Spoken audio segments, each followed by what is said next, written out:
welcome everybody for joining this webinar.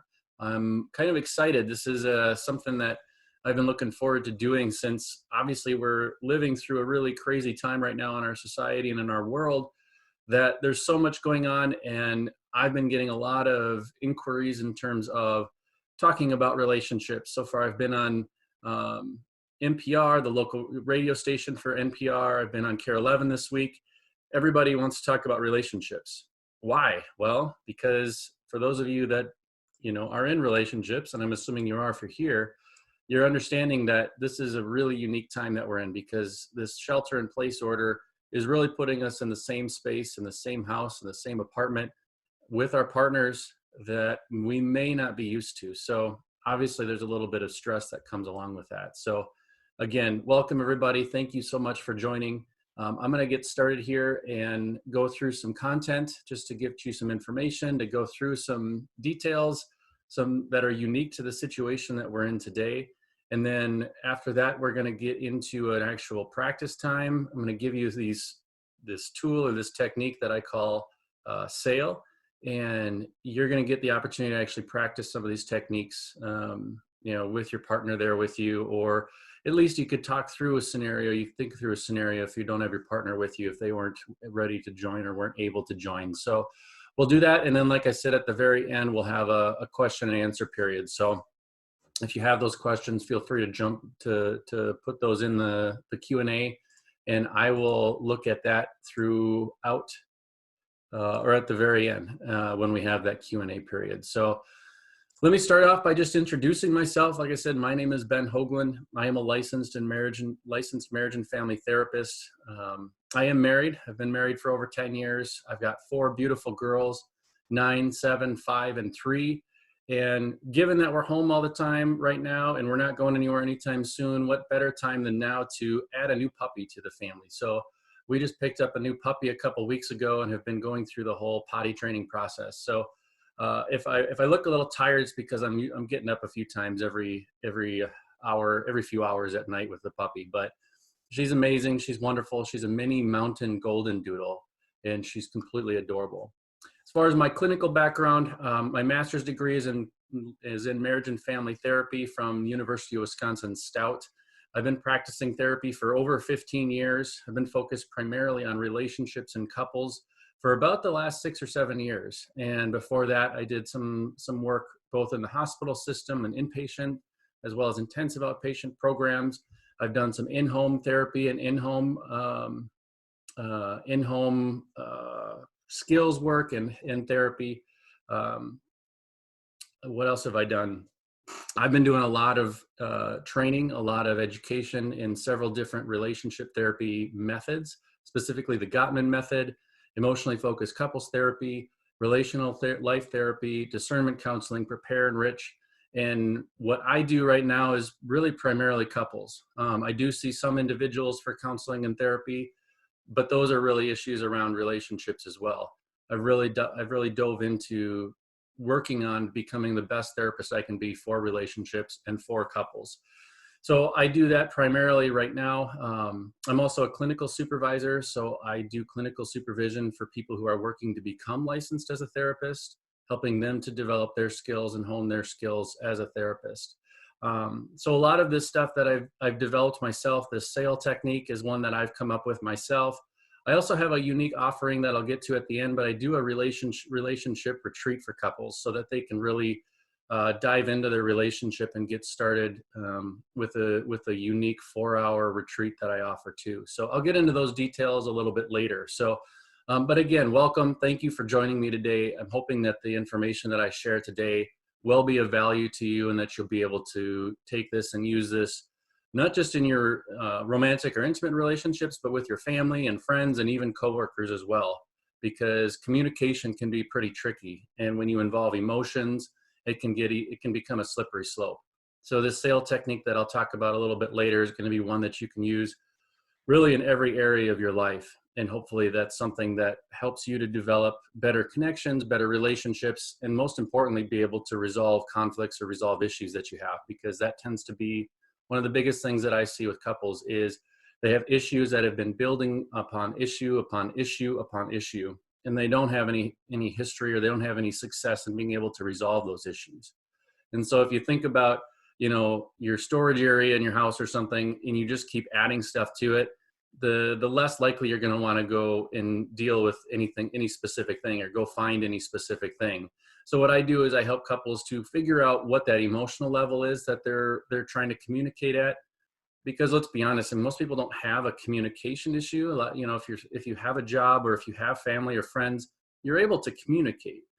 But what makes it unique with relationships is when it comes to communicating at an emotional level, we don't have a lot of good role models or examples, most of us, in our lives, in how to do that.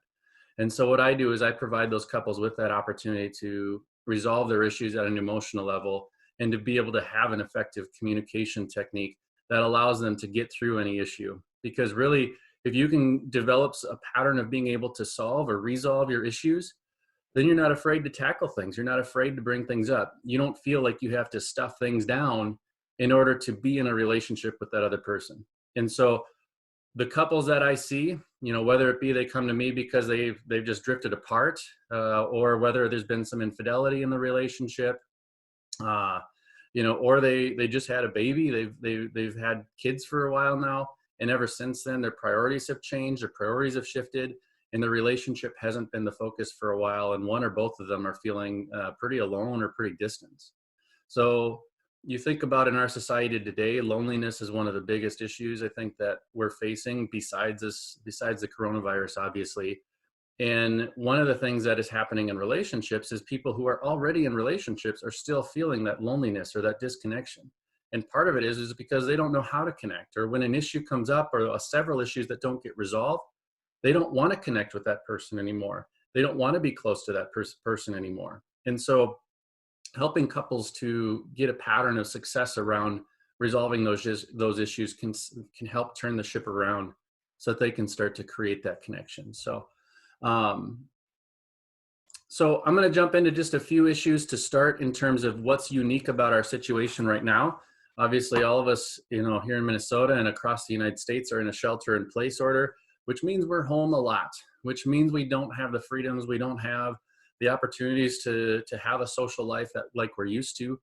Most of us, if we're still working, are working from home, or if you are working out somewhere, you may be working less hours, or you may be working in a more unique situation where you don't have the time alone anymore.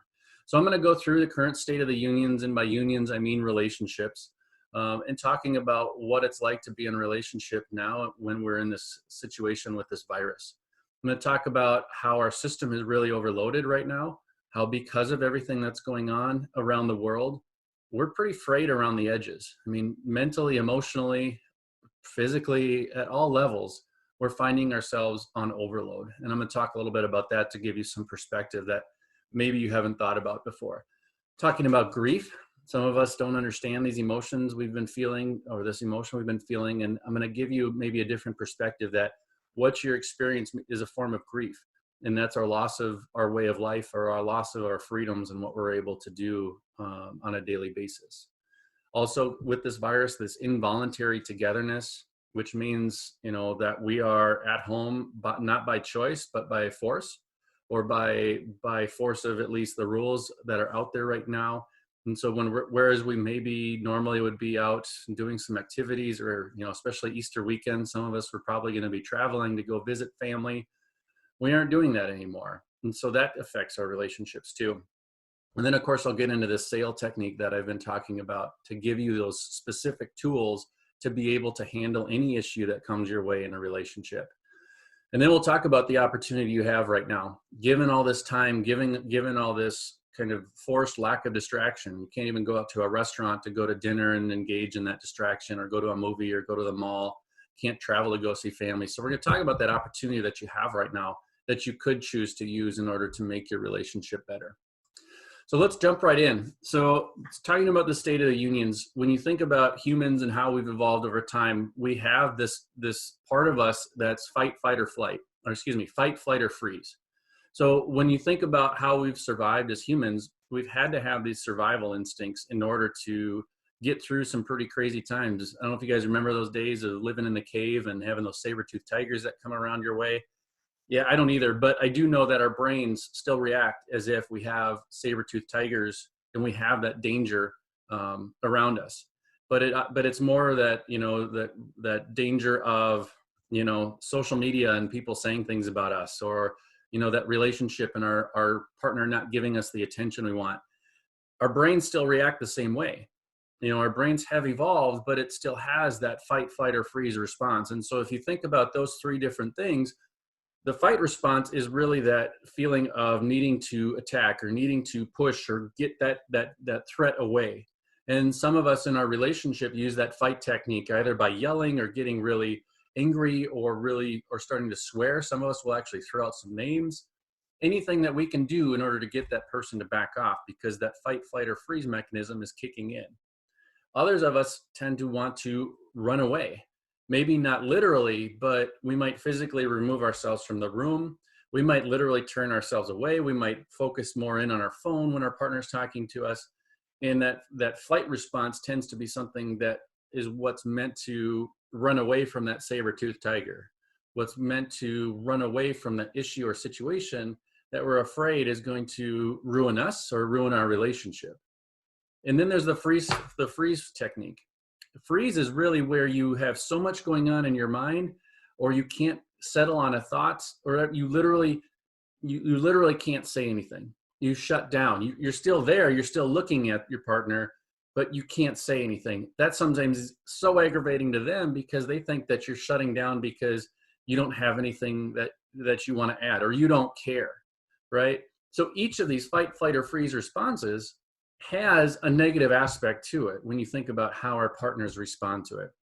And so if we have the fight response, obviously if we're saying mean things or if we're getting really loud or yelling, that might be something that's triggering another response in your partner. Maybe that triggers their flight response and they're literally trying to walk away, and you find yourself following them up the stairs or following them room to room saying, just talk to me, I need to talk, we need to address this right now. Or they freeze. They got that deer in the headlights look, and you're sitting there going like, hello, are you even in this conversation with me? So each of these, even though they've helped us to survive for who knows how many years as human beings, they're not necessarily great in terms of dealing with issues in our relationships. But in this time we're living in right now, we're all going through this reactive survival instinct in terms of dealing with the virus. If you've been to Costco in the last few weeks, or you've been to any grocery store, really, you've seen a lot of this survival instinct kicking in. That's what's led us to buy up all the toilet paper, to buy up all the pizza or pasta sauce, to buy up all the peanut butter my wife said the day is completely gone. We have this response of like, oh my gosh, I need to do whatever it's going to take in order for us to survive. Who knows, a week, 2 weeks, a month, a year. And we've all, and even those people that are reacting, we then have the reactors to the reactors. Right? So people that walk in just with their regular list of groceries, but all of a sudden they see there's only a few things of pasta sauce left. All of a sudden, like, well, that's not on my list, but boy, if everyone else has taken it, I better take it too. So we have this fight, flight, or freeze response happening, not just in our homes and in our relationships, but we have it in reaction to what's going on in our society as well. So you think about that primal response, like I've been talking about. You know, we wouldn't have survived this long if we didn't have them. So they're there for a reason. They're there for us to realize that we have something that we need to address, and we have a situation that we're feeling is a threat to us. Funny, it's like we think our partner is a threat to our relationship, and we have to respond in some way in order to protect the relationship. But sometimes it backfires. Sometimes it, again, like I said, our partner thinks that we just don't care, or we're being mean to them, or we're reacting in a way that's just so out of the ordinary that they're thinking that we don't want to be with them. So in reality, even though this is a survival instinct and we're doing what we feel is best to keep the relationship safe or keep us safe, in reality, it can actually deter from it. It can actually negatively impact it. So part of this goal is to kick yourself out of that primal emotional response. And the way you do that is you start to think of something rationally. You know, I've taught couples and individuals to literally do math problems in their head, or to grab a Sudoku puzzle, start doing Sudoku. You start doing things that are going to be something that helps you think analytically, helps to kick you out of that primal response. So if you find yourself in this fight, flight, or freeze, you know, we'll use this SAIL technique that I'll talk about in a little bit. But you might also just take a break. You might also just say, hey, I need to reset for a little bit. I'm gonna do a crossword puzzle, or I'm gonna put a real puzzle together, something that allows you to get out of that emotional part of your brain. Next up, talking about the relationships under the microscope, together all the time. I mean, when you think about it, most of us have time apart. Most couples, most families don't have where both people work from home, or even if you do, you still have time to go out and hang out with your friends, or you go out and do things by yourself. Maybe you go golf with your buddies. Maybe you go to a movie with your friends. You do something that gives you still some alone time. But right now, we don't really have that option, at least being able to get out of the house. And so part of that is figuring out what is your need for connection. In other words, your need for time together, and what is your need for time alone or time separately to be able to refresh. People talk about whether they're an extrovert or an introvert, and I view it on a scale where you have extrovert on one side and introvert on the other. And very, very, very few people, if any, are all the way extrovert or all the way introvert. We all are somewhere on that scale, and if we're more extroverted, we might find ourselves leaning more on the extroverted side, but we still have some goal or something that we want in terms of being introverted or having that time alone. So figuring out how to take this time where you are in the same house, where you are together all the time, and saying, all right, I'm either going to be in the crucible that's just going to grind me up and chew me up, or I'm going to take this time to thrive and really tackle what I need to tackle. I'm going to calm myself when I need to calm myself. I'm going to connect with my partner. We're going to handle some of these situations, and we're going to really take a focused approach on addressing some of these issues. That leads us to talking about what this new normal is. Now, as you may have experienced, when you talk to other couples or you talk to other people, everybody has their own normal. There is no one set of normal. There's no one way that a relationship is. There's no one way that an individual lives their lives. But we all have our normals. Right now, that's all tossed up. That's all being shaken up because the things that we're used to doing, we no longer are doing on a regular basis. Whether that be going to dinner on Friday night, whether that be, going to the mall on Sundays or whatever. We have our routines that have gotten all shaken up. But we thrive on routine. Human beings thrive on being able to just go on automatic pilot. But right now we've had to switch automatic pilot off. We have had to give conscious energy to thinking about almost everything throughout the day. When you greet someone on the path, what do you do? Do you fist bump? Do you shake hands? No, right now it's got to be 6 feet apart. Do you say hi? Do you go across the street? What do you do? How often are you washing your hands? Are you thinking about when's the last time I washed my hands? And as my family members wash their hands? When's the last time we cleaned the house or the doorknobs? We're having to apply so much conscious energy that we're getting worn out, that we are getting tired. And so what I've been talking with couples a lot about is you've got to develop a new routine. You have to develop new rituals that are centered around this time at home. Like I said at the beginning, I've got 4 kids, 9, 7, 5, and 3. And now all of a sudden I've added a new hat of teacher. And I'll tell you one thing, I am not a teacher. I realized in the last couple of weeks pretty firmly that I'm not meant to be a teacher. However, this is what we have to do. So we have developed a routine. We're still working on it, but we've got what's probably going to be another 6 or 7 weeks. So we are developing a routine around getting school done throughout the day, but allowing time for them to also relax too. So think about where you are in your life right now and whether or not you need to take some steps to develop a new routine or some new rituals. So there's this thing out there called moral fatigue.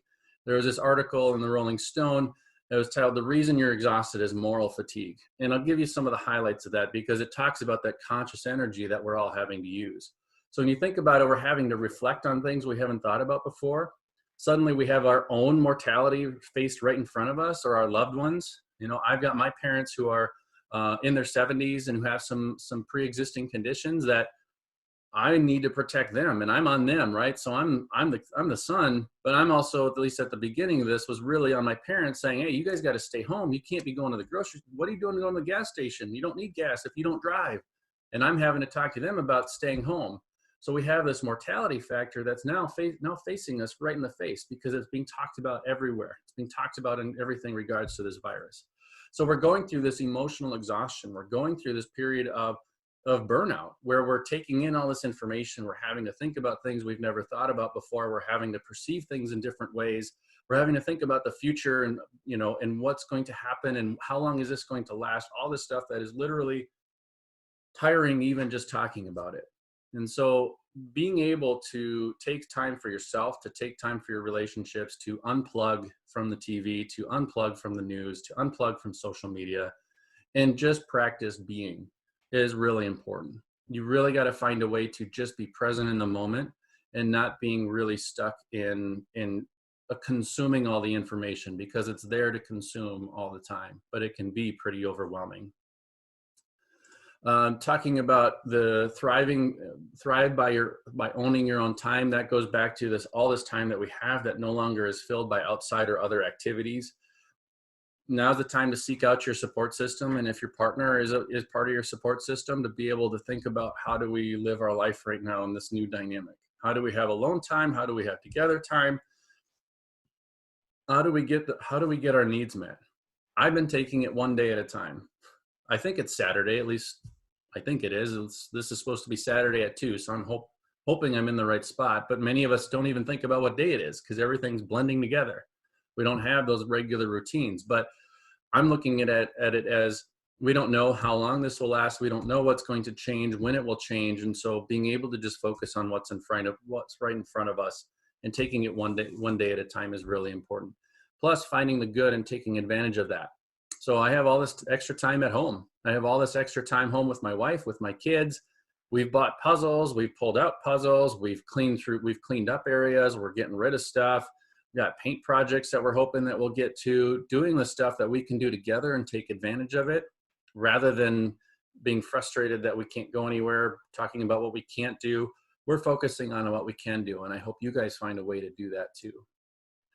So looking at that idea as grief, of grief as an emotion that everybody is feeling. You're looking at this invisible threat with this virus. You can't tell who has it or who doesn't. It's talked about all the time. So we have this fear, we have this physical and emotional safety issue that we're thinking about all the time, that we're thinking about in terms of when we go out, we're thinking about when we're at home, we're thinking about who we're interacting with. We're looking at the numbers in our states on what's happening around us and in our counties and how many cases, all this stuff. Part of it is tied to, again, looking to the future in what will be. So we're almost anticipating something bad happening. And so when you have that anticipatory grief, that takes it to a new level. Now all of a sudden the thoughts that you're having all the time, the things you're having to process, now you're kind of coming up with all these scenarios about what the future might hold in regards to careers or jobs or toilet paper or grocery stores or, hanging out with friends, all of this stuff. And this unknown future is a loss because it's an ambiguous loss, because it's not really that we've lost it yet, but we're starting to hear, Minneapolis has shut down all the beaches for the summer. All the water parks are closed. I got the email from Valley Fair that they're not planning on opening anytime soon. So all of this stuff that we maybe had our plans, we had these ideas and how we're going to spend our summer, all of that is now changed. And again, you go back to that loss. I mean, that's what grief is, right? That sense of loss. So you look at the stages of grief, and you can maybe catch yourself in different scenarios or different places of the grief process, and find yourself jumping back and forth, because it is not something you go from one step to the other. It's kind of something you just jump around to and from. So the different stages of grief are anger, denial, bargaining, depression, acceptance, and the last one is meaning, the meaning you give to the loss. So you might find yourself some days just feeling kind of sad, kind of lost. I've had those days where I feel like, man, especially when it's cloudy outside and cold and you don't want to go for a walk or get out some energy. You have those moments that maybe you just feel that overwhelm. But what you do is you start to apply the meaning to it. You start to give some answers to, like, well, this is what we're going to do at this time. Here's how we're going to focus on what's positive. And you start to develop an acceptance of what is, rather than pushing back against it. Deciding whether or not you're going to wear a mask or not, whether or not you're going to go out to places, whether or not you're going to order food for takeout. And you decide who you are as a family, who you are as a couple, who you are as a person, and how you're going to go about it. And you do what you can. You focus on what you have control over. You focus on your own days. You focus on your own time. You focus on your own work. If you find yourself overwhelmed, then you turn the TV off. So with all this time, we have the shelter in place. We have the entertainment versus distraction factor in terms of, do we watch Netflix? Maybe you've watched every series there is on Netflix. You're distracting yourself. You're looking at the intentional time together versus chaotic time together. Are you putting in those rituals together? Are you putting in a new normal? Are you creating a new normal? Those are things that you can have control over, that you can put into place for yourself to provide some grounding. And then, like I mentioned, the relationships in the spotlight.